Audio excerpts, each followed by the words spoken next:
ازبکستاني کارپوهان په کابل کې واکمن رژیم د چورلکو د بیرته ستنولو لپاره قانوني معیار نه لري. سلام پوره جزئیات په سوله ټي وي کې راسره وګورئ.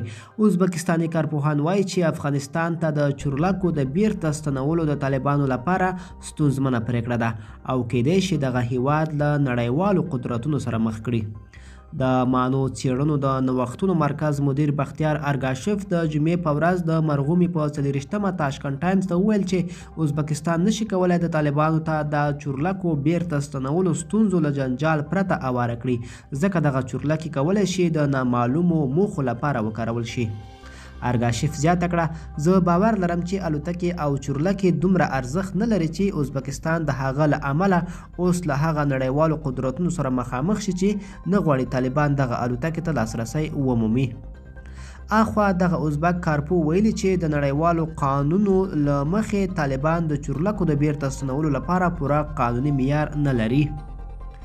هغه زیاته کړه چې د شته معیارونو پر بنسټ پوځي وسایل چې د جګړې پر مهال دریم هیواد ته لیږدول شوي وي باید وسلې ترې واخیستل شي او د دریم هیواد په واک کې پاتې شي.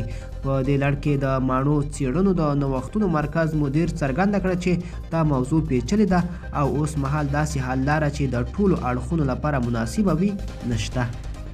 هغه جوته کړه چې که دغه چورلکې له خبرو اترو وروسته طالبانو ته تسلیم شي، کیدای شي د نړۍ واکونه لکه امریکا، روسیه او چین د ازبکستان دغه کار غلط وبولي. د نوموړي په وینا د همدې لاملونو له مخې طالبانو ته د چورلکو د تسلیمولو په دغه هیواد کې لپاره ډېرې ناوړې پایلې ولري. له بلې خوا دغه کارپو ویلي چې که دغه چورلکې افغانستان ته بیرته ونه ګرځول شي، د طالبانو له چارسنبالي حکومت سره سوداګریزې او اقتصادي اړیکې چې روانې دي له جدي ستونزو سره مخ شي. هغه خبرداری ورکړه چې په دې صورت کې به د لیږد رالېږد ټولې اړینې پروژې له دې جملې د مزار شریف کابل پیښور د ریل پټلۍ پروژه او د پلخمري سرخان د برېښنا د لیږد د لیکې پروژې وځنډول شي. دغه ټولو ټکو ته په پام د دغه څیړنیز مرکز مدیر وایي چې د طالبانو د چارسنبالي حکومت د مشروعیت پیژندلو ته په تمه کېدل یوازینۍ لاره ده چې د دواړو هیوادونو په ګټه ده.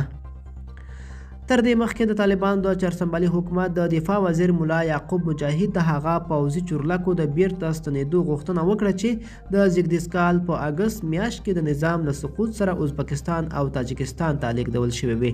هغه خبرداری ورکړی چې پرته له دې به هغه تر خپل وسه همدا کړنو ته لمن ووهي.